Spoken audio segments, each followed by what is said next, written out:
Problem என்ன அப்படின்னா,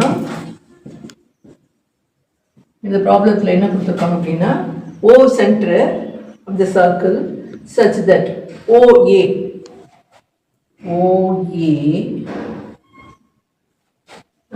is equal to 5 and AB is equal to 8 cm. இந்த AB வந்து 8 cm. Okay. OD perpendicular to AB. What is CD? இது என்னன்னு கேட்டிருக்காங்க. சரி, இப்போ இந்த ப்ராப்ளம் வந்து ரொம்ப ஈஸி தான். என்ன அப்படின்னா, இது வந்து ரேடியஸ், ஓகேயா? இதுவும் ரேடியஸ் தான். சரி, சென்டர்ல இருந்து இந்த சர்க்கம் கனெக்ட் பண்ற பாயிண்ட் வந்து ரேடியஸ் தான்.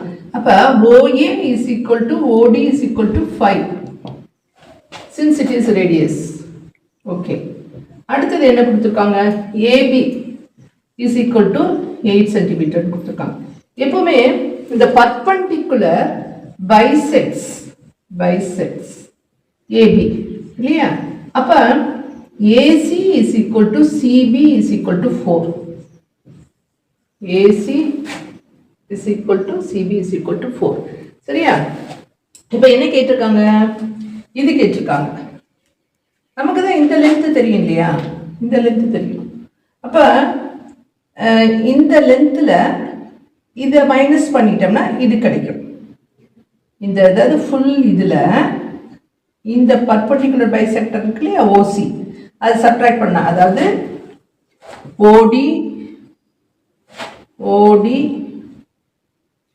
OD minus OC is equal to CD. இதுதான் நம்ம கண்டுபிடிக்கணும். OC எப்படி கண்டுபிடிக்கலாம்?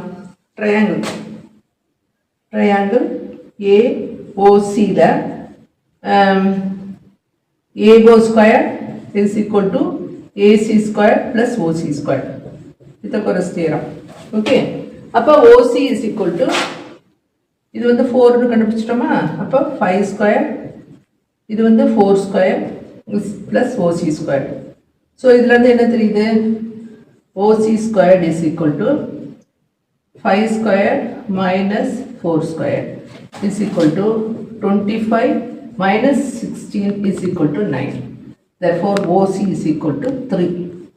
இது எவ்வளவு? 3. அப்போ இது எவ்வளவு? ஃபுல்லா 5. இது எவ்வளவு? OD 5. OC எவ்வளவு? 3 is equal to 2 is equal to CD. 5 minus 3 is equal to 2 is equal to CD. So இந்த மாதிரி சம் கொடுத்தாங்கன்னா ஈஸியாக கண்டுபிடிச்சிடலாம். நம்ம என்ன ஞாபகம் வச்சுக்கணும் அப்படின்னா, இந்த பர்பெண்டிகுலர் பைசெக்ட்ஸ் அப்படின்னா இது ரெண்டு ஈக்குவல். அப்புறம் இந்த இதுவும் ரேடியஸ் இதுவும் ரேடியஸ். ஸோ அப்போ ஒரு இது கொடுத்துருந்தாலே நம்ம எல்லா இதுவும் ரேடியஸும் சேம் அப்படின்னு அசியூம் பண்ணிக்கலாம். அதுலேருந்து என்ன கொடுத்துருக்காங்களோ கொடுக்காத கண்டுபிடிக்கலாம். சரி, இப்போ இந்த சம் பார்க்கலாம்.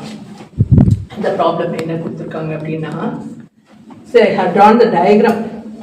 A chord of the circle is equal to the radius. அப்படின்னா என்ன அர்த்தம்னா, இந்த கார்டும் ரேடியஸும் ஒன்றா இருக்குது. இது எவ்வளவோ அதுவே. இப்போ இது 5 சென்டிமீட்டர்னா இந்த 5 சென்டிமீட்டர் அப்படின்னு கொடுத்துருக்காங்க. Equal chord. The chord of a circle equal to the radius. அப்போ எப்படின்னா பாருங்க, நான் முன்னாடியே சொல்லியிருக்க பாருங்க, இது ரேடியஸு இதுவும் ரேடியஸு, இதுக்கு ஈக்குவல். அப்போ இது வந்து ஈக்குவலேட்ரல் ட்ரையாங்கிள். அப்போ you can say AOB is equilateral triangle. அப்படின்னா என்ன அர்த்தம் அப்படின்னா, இது 60 இது 60 இது 60. So angle AOB is equal to 60. சரி, okay, all angles R equal. இப்போ இது பாருங்க, இது சென்டரில் 60 அப்படின்னா இங்கே எவ்வளோ இருக்கும்?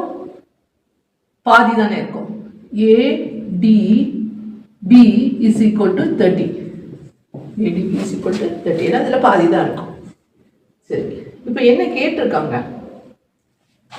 Find the angle subtended by the chord at a point on the minor arc and also a point at the major arc. இது வந்து மைனர் ஆர்க் இல்லையா? இது அந்த சின்ன ஆர்க், இது வந்து மேஜர் ஆர்க். அப்போ இதில் என்ன ஆங்கிள்? இந்த ஆங்கிள் எவ்வளவு, இந்த ஆங்கிள் எவ்வளவு அப்படின்னு கேட்டிருக்கோம். இப்போ மேஜர் ஆங்கிள்லாம் நம்ம கண்டுபிடிச்சிட்டோம். ஸோ திஸ் இஸ் மேஜர் ஆர்க்கில் இருக்க ஆங்கிள். அப்போ இது கண்டுபிடிக்கணும். இப்போ இது பார்த்தீங்கன்னா ACBD is a cyclic quadrilateral. அப்படின்னா என்ன அர்த்தம்? Angle D plus angle C is equal to 180 degree. இது வந்து இந்த D என்ன வருது? அதாவது இதுதான் ADB plus Cங்கிறது வந்து ACB is equal to 180 degree. Therefore இது எவ்வளவு? 30. 1 ACB is equal to 150. So which gives ACB is equal to 180 minus 30 is equal to 150. So this is in the minor arc. Minor arc la irukka or point adha ketirukanga. Find the angle subtended by the chord AB at a point on the minor arc and also point on the major arc. This is a point on the minor arc. This is a point on the major arc.